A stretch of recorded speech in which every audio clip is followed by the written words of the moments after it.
El misterio del tabernáculo, el lugar más sagrado del pueblo de Dios. La historia comienza en un desierto donde el viento arrastra siglos, donde la arena es testigo de promesas eternas, y donde cada latido de la creación parece detenerse ante un misterio que toca el cielo. Un misterio que no nació en la tierra, sino en la misma mente del Dios que acompañaba a su pueblo día y noche. Un lugar que no era templo, ni palacio, ni fortaleza, era algo distinto.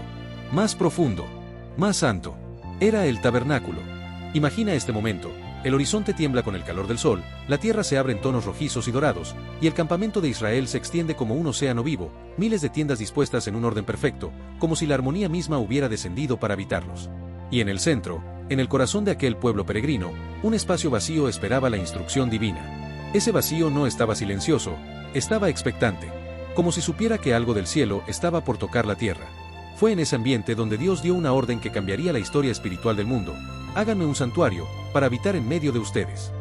No era una petición. No era un simple mandato.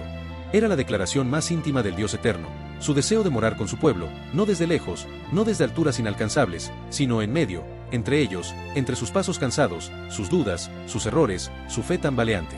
Era como un susurro eterno que decía, no caminarán solos. Las instrucciones comenzaron a descender como gotas de luz. Eran detalladas, precisas, casi artesanales. Nada quedaba al azar. Oro puro, madera de acacia, telas de lino fino, colores que simbolizaban cielos, pureza y sangre. Cada elemento pronunciaba un lenguaje que solo el espíritu podía comprender. No se trataba de decoración. Era revelación. El pueblo observaba como los artesanos escogidos, hombres llenos del Espíritu de Dios, dotados de sabiduría, inteligencia y conocimiento, comenzaban a trabajar con manos que parecían guiadas desde lo alto. Bezalel y Aholiab no solo construían, traducían el lenguaje divino en forma física. Golpeaban el oro no solo para darle forma, sino para darle voz. Trenzaban las telas no solo para cubrir un espacio, sino para narrar un misterio. Cada herramienta, cada movimiento, cada respiración dentro de aquel taller improvisado se sentía como parte de un ritual silencioso. Mientras la estructura tomaba forma, el pueblo entero vivía una expectativa sagrada. No era un edificio común. No era un santuario cualquiera. Era el lugar donde el cielo se doblaría hacia la tierra.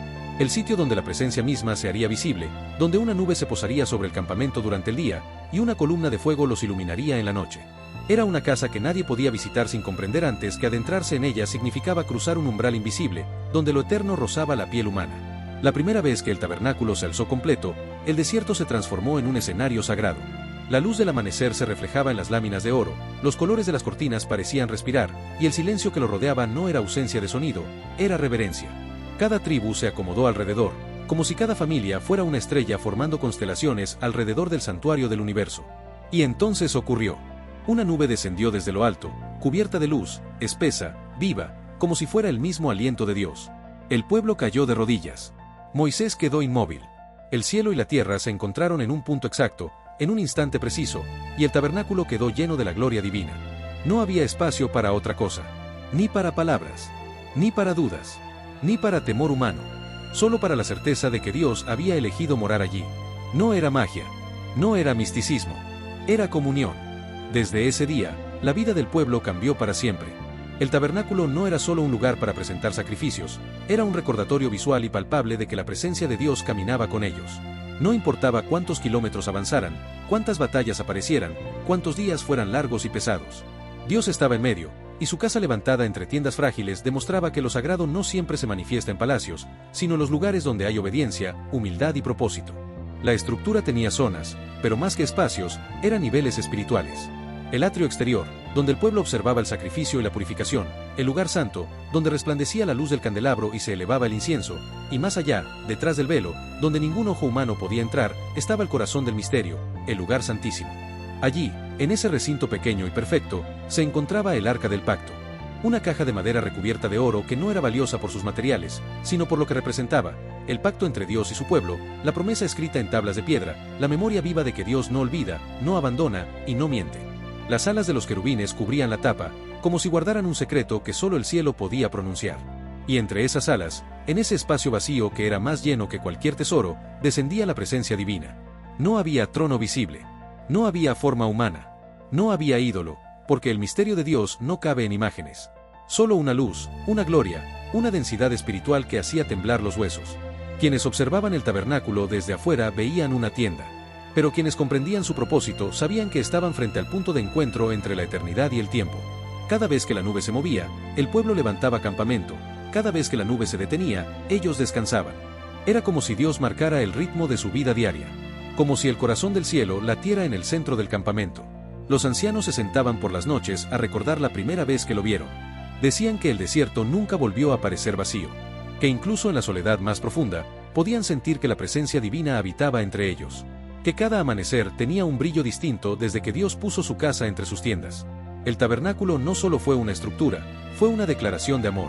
Un recordatorio tangible de que Dios no busca distancia, sino cercanía. Que la comunión no es un privilegio para unos cuantos, sino una invitación para todos los que están dispuestos a caminar en obediencia. Con el tiempo, generaciones pasarían, reinos caerían, templos serían levantados, pero el eco del tabernáculo seguiría vivo.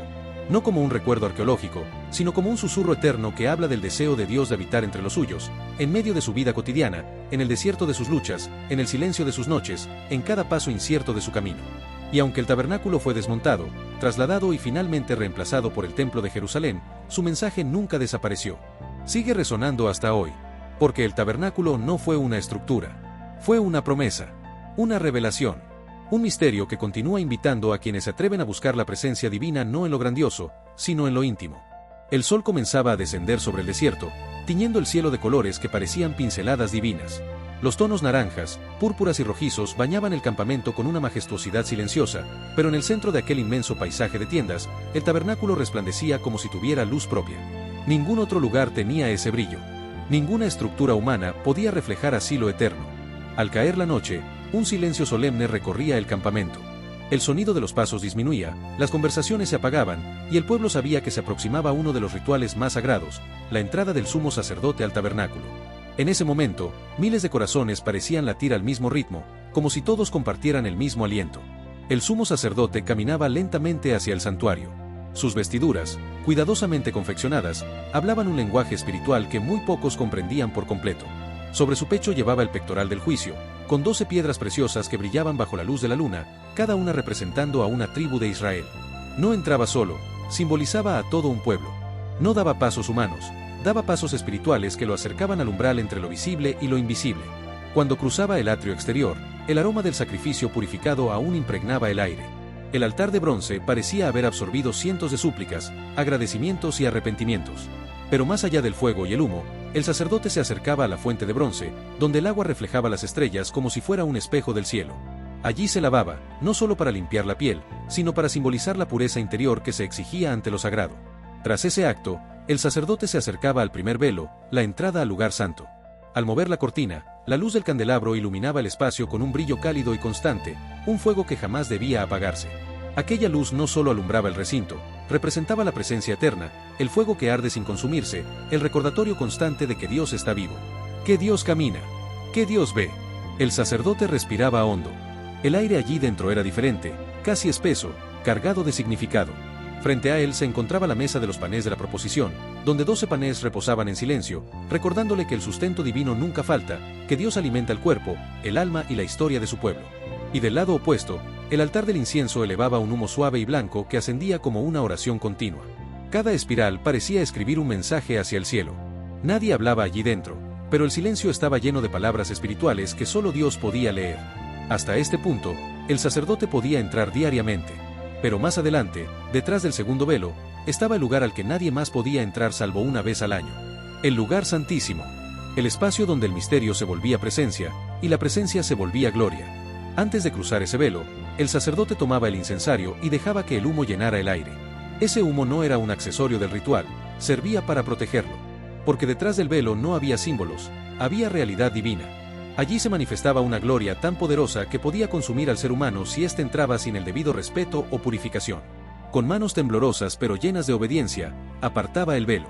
Ese velo, grueso, pesado, tejido con hilos de azul, púrpura y escarlata, era como una frontera entre mundos. Un límite entre el reino humano y el reino celestial. Cuando el sacerdote cruzaba al lugar santísimo, el tiempo parecía detenerse. Allí, en el centro, reposaba el arca del pacto.